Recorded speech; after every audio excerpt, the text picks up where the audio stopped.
नमस्कार। स्वागत है आप सबका कहानियों के इस शहर में। तो दोस्तों, मेरी आज की कहानी आपको पसंद आती है तो मेरे चैनल को लाइक, शेयर, सब्सक्राइब करना ना भूलें और मुझे कमेंट सेक्शन में यह भी लिखकर बताएं कि आपको इस वीडियो का बेस्ट पार्ट क्या लगा। मेरी आज की कहानी का नाम है अनमोल भेंट, जो कि गुरुदेव रवींद्रनाथ टैगोर द्वारा लिखी गई है। तो दोस्तों, आइए सुनते हैं ये कहानी। रायचरण 12 वर्ष की आयु से अपने मालिक का बच्चा खिलाने पर नौकर हुआ। उसके पश्चात काफी समय बीत गया। नन्हा बच्चा रायचरण की गोद से निकलकर स्कूल में प्रवेश हुआ, स्कूल से कॉलेज पहुंचा और फिर एक सरकारी स्थान पर लग गया। किंतु रायचरण अब भी बच्चा खिलाता था।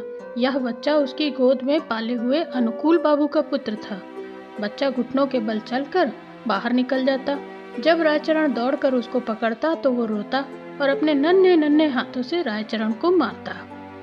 रायचरण हंसकर कहता, हमारा बच्चा भी बड़ा होकर जज साहब बनेगा। जब वह रायचरण को चन्ना कहकर पुकारता तो उसका हृदय बहुत हर्षित होता। वह दोनों हाथ पृथ्वी पर टेक कर घोड़ा बनता और बच्चा उसकी पीठ पर सवार हो जाता। इन्हीं दिनों अनुकूल बाबू की बदली पद्मा नदी के किनारे एक जिले में हो गई। नए स्थान की ओर जाते हुए कलकत्ते से उन्होंने अपने बच्चे के लिए मूल्यवान आभूषण और कपड़ों के अतिरिक्त एक छोटी सी सुंदर गाड़ी भी खरीदी। वर्षा ऋतु थी। कई दिनों से मूसलाधार वर्षा हो रही थी। ईश्वर ईश्वर करते हुए बादल फटे। संध्या का समय था। बच्चे ने बाहर जाने का आग्रह किया। रायचरण उसे गाड़ी में बैठाकर बाहर ले गया। खेत में खूब पानी भरा हुआ था। बच्चे ने फूलों का गुच्छा देखकर जिद की। रायचरण ने उसे बहलाना चाहा, किंतु वह न माना। विवश रायचरण बच्चे का मन रखने के लिए घुटनों घुटनों पानी में फूल तोड़ने लगा। कई स्थानों पर उसके पांव कीचड़ में बुरी तरह धंस गए। बच्चा तनिक देर मौन गाड़ी में बैठा रहा, फिर उसका ध्यान लहराती हुई नदी की ओर गया। वह चुपके से गाड़ी से उतरा। पास ही एक लकड़ी पड़ी थी, उठा ली और भयानक नदी के तट पर पहुंचकर लहरों से खेलने लगा। नदी के शोर में ऐसा मालूम होता था कि नदी की चंचल और मुंहजोर जलपरियां सुंदर बच्चे को अपने साथ खिलाने के लिए बुला रही हैं। रायचरण फूल लेकर वापस आया तो देखा गाड़ी खाली है। इधर उधर देखा, पैरों के नीचे से धरती निकल गई। पागलों की भांति चहुं ओर देखने लगा। वह बार बार बच्चे का नाम लेके पुकारता था, लेकिन उत्तर में चन्ना की मधुर ध्वनि न आती थी। चारों ओर अंधेरा छा गया। बच्चे के माता को चिंता होने लगी। उसने चारों ओर आदमी दौड़ाए। कुछ व्यक्ति लालटेन लिए हुए नदी के किनारे खोज करने पहुंचे। रायचरण उन्हें देखकर उनके चरणों में गिर पड़ा। उन्होंने उनसे प्रश्न करने आरंभ किए, किंतु वह प्रत्येक प्रश्न का बस एक ही उत्तर देता, मुझे कुछ नहीं मालूम। यद्यपि प्रत्येक व्यक्ति की यह सम्मति थी कि छोटे बच्चे को पद्मा नदी ने अपने आंचल में छिपा लिया, किंतु फिर भी हृदय में विभिन्न प्रकार की शंकाएं उत्पन्न हो रही थी। एक यह कि उसी संध्या को निर्वासितों का एक समूह नगर से गया था और माँ को यह संदेह था कि रायचरण ने कहीं बच्चे को निर्वासितों के हाथ न बेच दिया हो। वह रायचरण को अलग से ले गई और उससे विनती करते हुए कहने लगी, रायचरण, तुम मुझसे जितना रुपया चाहे ले लो, किंतु परमात्मा के लिए मेरी दशा पर तरस खाकर मेरा बच्चा मुझे वापस कर दो। परंतु रायचरण कुछ भी उत्तर न दे सका, केवल माथे पर हाथ मारकर मौन हो गया। स्वामिनी ने क्रोध और आवेश की दशा में उसको घर से बाहर निकाल दिया। अनुकूल बाबू ने पत्नी को बहुत समझाया, किंतु माता के हृदय से शंकाएं दूर न हुई। वह बराबर यही कहती रही, मेरा बच्चा सोने के आभूषण पहने था, अवश्य इसने। रायचरण अपने गांव वापस चला आया।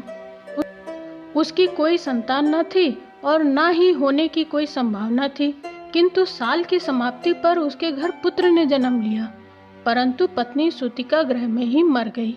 घर में एक विधवा बहन थी।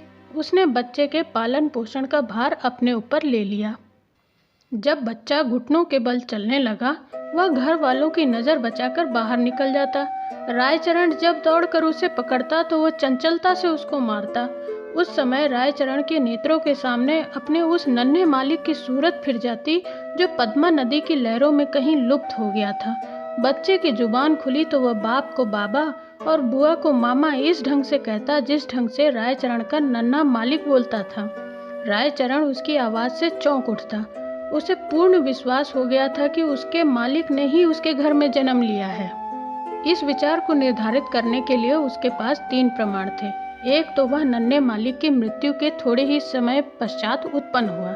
दूसरे यह कि उसकी पत्नी वृद्ध हो गई थी और संतान उत्पत्ति की कोई आशा न थी। तीसरे यह कि बच्चे के बोलने का ढंग और उसकी संपूर्ण भाव भंगिमाएं उसके नन्हे मालिक से मिलती जुलती थी। वह हर समय बच्चे की देखभाल में संलग्न रहता। उसे भय था उसका नन्हा मालिक फिर से कहीं गायब ना हो जाए। वह बच्चे के लिए एक गाड़ी लाया और अपने पत्नी के आभूषण बेच के बच्चे के लिए आभूषण बनवा दिए। वह उसे गाड़ी में बिठाकर प्रतिदिन बाहर ले जाता था। धीरे धीरे दिन बीतते गए और बच्चा सयाना हो गया, परंतु इस लाड चाव में वह बहुत बिगड़ गया था। किसी से सीधे मुंह बात न करता। गांव के लड़के उसे लाड साहब कहकर छेड़ते। जब लड़का शिक्षा योग्य हुआ तो रायचरण अपनी छोटी सी जमीन बेचकर कलकत्ता आ गया। उसने दौड़ धूप करके नौकरी खोजी और फलन को स्कूल में दाखिला करवा दिया। उसको संपूर्ण विश्वास था कि बड़ा होकर फलन भी अवश्य जज बनेगा। होते होते अब फलन की आयु 12 वर्ष की हो गई। अब वह खूब लिख पढ़ सकता था। उसका स्वास्थ्य अच्छा था और सूरत शक्ल भी अच्छी थी। उसको बनाव श्रृंगार की बड़ी चिंता रहती। जब देखो हाथ में लिए कंघा बाल बनाता रहता। वह अपव्ययी था। पिता की सारी आय व्यर्थ के विलास सामग्री में व्यय कर देता। रायचरण उससे प्रेम तो पिता की भांति करता था, किंतु प्रायः उसका बर्ताव उस लड़के के साथ ऐसा ही था जैसे मालिक के साथ नौकर का होता है। उसका फलन भी उसे पिता न समझता था। दूसरी बात यह थी कि रायचरण स्वयं को फलन का पिता प्रकट भी न करता था। छात्रावास के विद्यार्थी रायचरण के गंवारपन का उपहास करते थे और फलन भी उन्हीं के साथ सम्मिलित हो जाता। रायचरण ने जमीन बेचकर जो कुछ रुपया प्राप्त किया था, अब वह लगभग सारा समाप्त हो चुका था। उसका साधारण वेतन फलन के खर्चों के लिए कम था। वह प्रायः अपने पिता से जेब खर्च की, विलास की सामग्री तथा अच्छे अच्छे वस्त्रों के लिए झगड़ता रहता। आखिर एक युक्ति रायचरण के दिमाग में आई। उसने नौकरी छोड़ दी और उसके पास जो कुछ रुपया शेष था फलन को सौंपकर बोला, फलन, मैं एक आवश्यक कार्य से गांव जा रहा हूँ, बहुत जल्द वापस आ जाऊंगा। तुम किसी बात से घबराना नहीं। अब रायचरण सीधा उस स्थान पर पहुंचा जहां अनुकूल बाबू जज के ओहदे पर लगे हुए थे। उनके और कोई दूसरी संतान न थी। इस कारण उनकी पत्नी हर समय चिंतित रहती थी। अनुकूल बाबू कचहरी से वापस आकर आराम कुर्सी पर बैठे हुए थे और उनकी पत्नी संतानोत्पत्ति के लिए बाजारू दवा बेचने वाले से जड़ी बूटियां खरीद रही थी। काफी दिनों के पश्चात वह अपने वृद्ध नौकर रायचरण को देखकर आश्चर्यचकित हुई।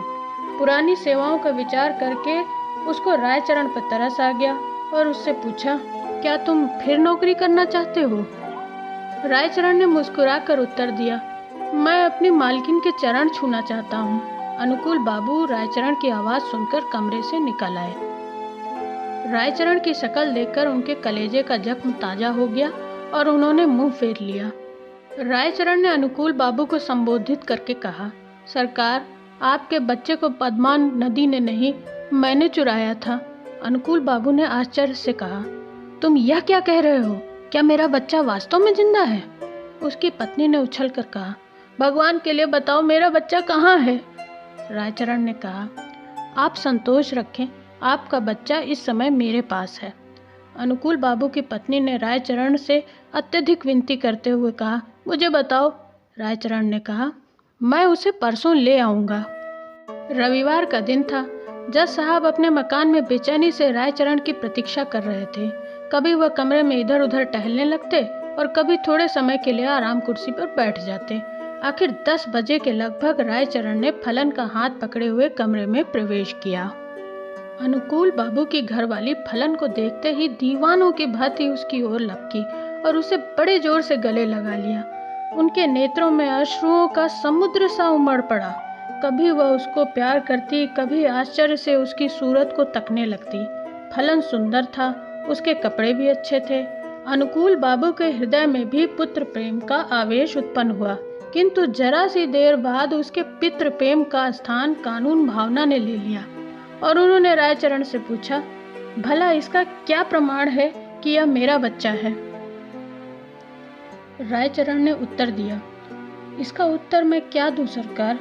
इस बात का ज्ञान तो परमात्मा के सिवाय और किसी को नहीं हो सकता कि मैंने आपका बच्चा नहीं चुराया था। जब अनुकूल बाबू ने देखा कि उनकी पत्नी फलन को कलेजे से लगाए हुए है तो प्रमाण मांगना व्यर्थ है। इसके अतिरिक्त उन्हें ध्यान आया कि इस गंवार को ऐसा सुंदर बच्चा कहाँ मिल सकता था और झूठ बोलने से इसे क्या लाभ हो सकता है।